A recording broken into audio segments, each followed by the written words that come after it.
Sid and Friends in the morning. 77 WABC.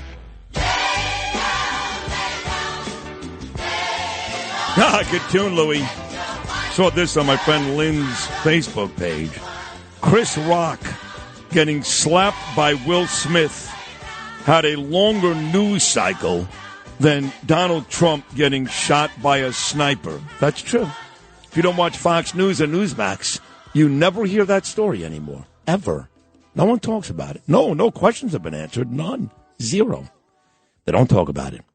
So, look, you guys know how close I am with Joseph Tacopina. He's an amazing attorney. Arthur Idala, great attorney. My own gorgeous wife, Danielle, great attorney.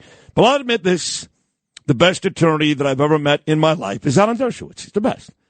Constitution, he's just the best.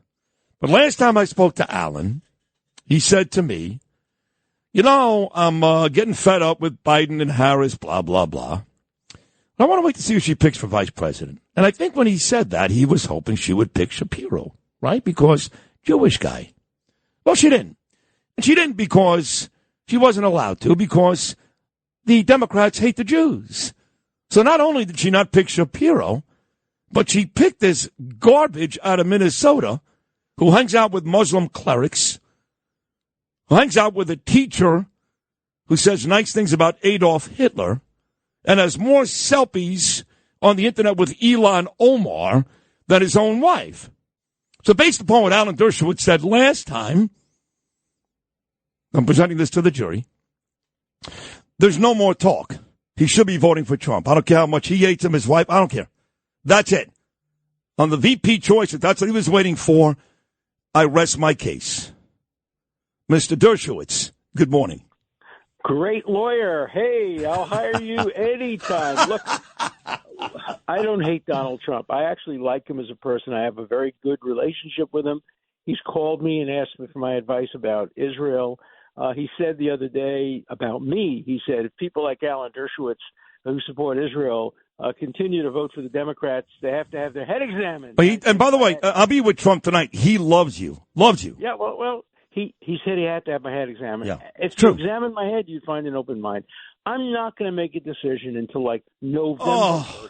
I want to see both sides. I want to see everything. Look, I'm having a very, very, very hard time voting down. Well, hold on. Did you not tell me last time, Counselor, hold on.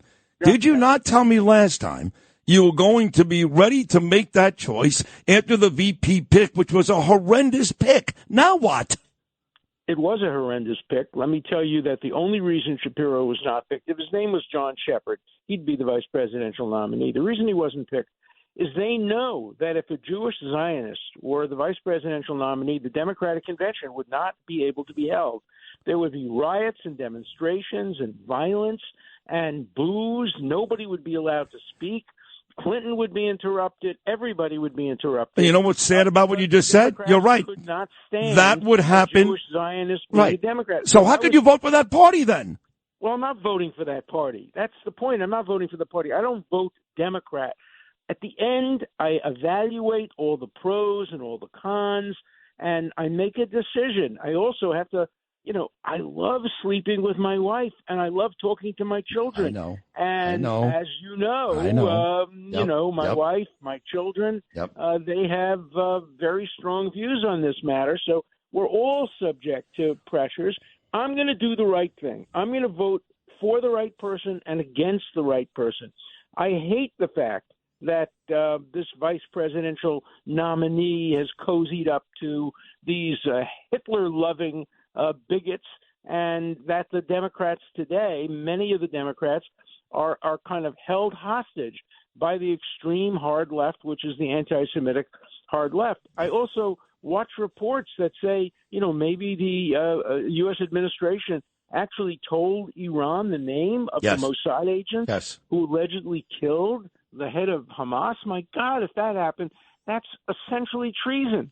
So I'm very troubled. I'm politically homeless. I listen to you. When I finish being on your show, I say to myself, I'm going to vote for Trump.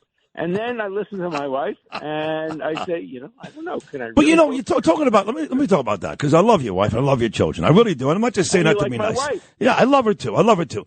But if let's say abortion is the question, okay? Abortion. That's fine. That's fair. It's great. I got to tell you, Alan, he is much more moderate and much better in his approach. 16 weeks is far from embarrassing. I agree with you. For me, it's a question. And Trump probably could earn my vote if he just stuck to the issues and stopped the name calling and stop attacking. Okay, fine. So I just had this conversation with Roddy. But why is it okay? But why is it okay? Hold on, because I just had the same conversation with Roddy. Why is it okay for Harris to call him a rapist? By the way, that's a court case because he was not right and a convicted felon. Why is that okay? It's not okay, and it's not okay for the Democrats to weaponize the system. Look. Marchand ought to be disciplined. He is trying to figure out a way of sentencing Trump to prison on September, mid-September before the election. He's trying to influence the election. He's horrible. And you're not going to get me to support the Democrat weaponization. You have a job to do. I have a job to do. Your job is to get Donald Trump for the next so many weeks to stick to the issues, to talk about how he supported Israel, how he supported the economy, how he was a good president for 4 years, how he's not going to destroy democracy. You do that job and then get back to me, and maybe I can persuade my wife and my family, he's not as bad as you folks think he is. So it's a lot. By the way, a lot of Jews, a lot of pro-Israel people, Christians and Jews, are having the same problem I'm having. That's why still 60% of Jews are probably going to vote for the Harris ticket. They're going to do it with their holding their nose and preventing themselves from barfing when they do it. But they're going to do it because this is not going to be a vote for them who they're voting for. It's going to be a vote who they're voting against. So we all have jobs to do. We have, a few weeks to do it, and let's all do our jobs.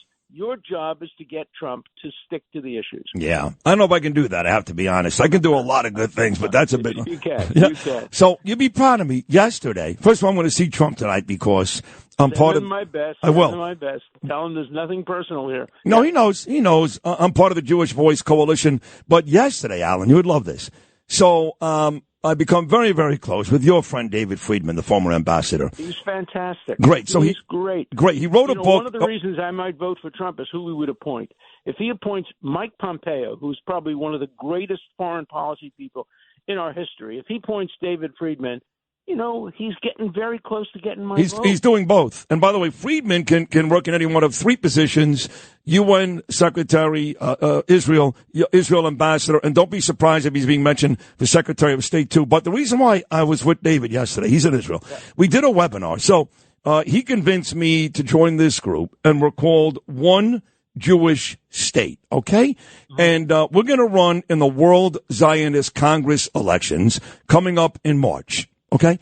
And we obviously are the conservative arm of that Congress. And what we are really trying to convince Jewish people of when they become a delegate like I am is we're running on these two things. Ain't no two-state solution. No two-state solution, that's over. And even more importantly, B, we want Judea and Samaria to be a part of Israel. Arabs can stay, but they're not voting, and we're running the show. What do you think about this effort by me, David Friedman, and hundreds of others? Well, I don't agree with it. I want to keep the two-state solution on the table for the future, not this year, not 10 years from now. I want to see whether it's a possibility that Hamas will be destroyed, that a Palestinian Authority could be created which would live in peace, neighborliness. Remember, the Palestinians had the opportunity to have a state in 1937, 1947, 1948, 1960, 2000, 2001, 2005, 2007. They rejected it every time. So it's all their fault that there's not a two-state solution. But I think it would be better for Israel if there were a peaceful Palestinian state living next door. And, for me, I'm not an Orthodox Jew, and therefore Samaria and Judah, are not biblical imperatives for me. I want to see peace. I want to see lack of violence. And if it requires compromise, I'm prepared to do compromise. And so is Bibi Netanyahu. He said painful compromises will be required on both sides. Right now, the other side doesn't want to do compromises. They don't want a state.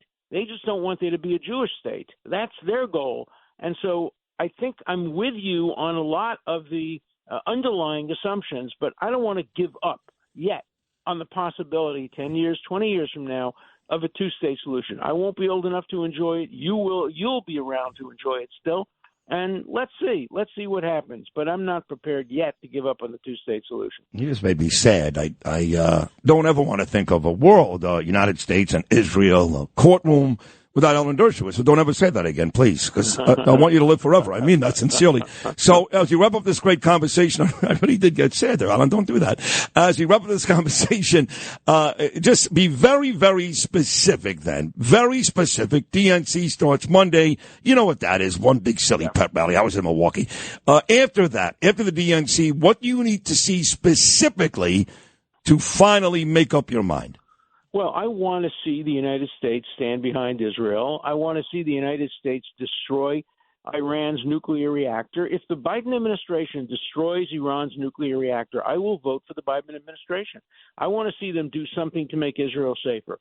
But if the Biden administration does what it's doing now, making threats, idle threats, continuing to give enormous amounts of money to Iran that they can give then to their surrogates to destroy Israel, they're not going to get my vote. So I want to see the United States. What I would like to see is the United States move in a direction that allows me to vote Democrat. Right now, they haven't done that because I want to see Israel's safety and security assured. I want to see America. Remember, too, scratch an anti-Zionist and you're going to find an anti-American. You're going to find somebody who hates America. Yep. The vast majority of kids going back to college, these useful idiots, they don't know anything about the Middle East. They don't care about the Palestinians. Have any of them ever said a word about Sudan, where 2.5 million people may die as the result of starvation, genocide? Nobody gives a damn. Black lives do not matter unless they're taken by white people. If black lives are taken by black people, like in the Sudan, that's page 28, if you get it at all in the New York Times. So the hypocrisy of black leaders focusing on Gaza without focusing on their own people in the Sudan is appalling. And we're seeing that all over the country. We're seeing it on university campuses. And I dread the fact that starting in September, we're going to see it all over again. Now we have a new president at Columbia University, a new president at Harvard, new presidents all over, but that's not going to do it. These students are our future leaders, and they have been propagandized against Israel, against America, against Western democracy, against you, against me, and that's our future unless we change it.